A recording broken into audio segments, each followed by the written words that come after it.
সকালবেলা যদি পড়েন 3 বার আউযু বিল্লাহিস সামিল আলিম মিনাশ শাইতানির রাজিম 3 বার পড়ে সূরা হাশরের শেষ 3 আয়াত যদি তেলাওয়াত করেন, তাহলে আপনার জন্য আল্লাহ তাআলা 70,000 ফেরেশতা নিয়োগ করবে।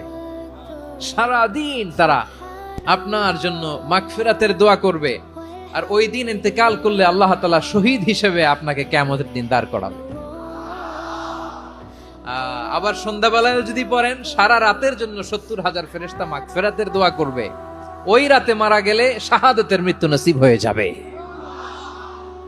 আযকারুস সাবাহি ওয়াল মাসা, সকাল সন্ধ্যার যে জিকির, এই জিকিরের অন্তর্ভুক্ত করে নেবেন এই ওয়াজিফাটা।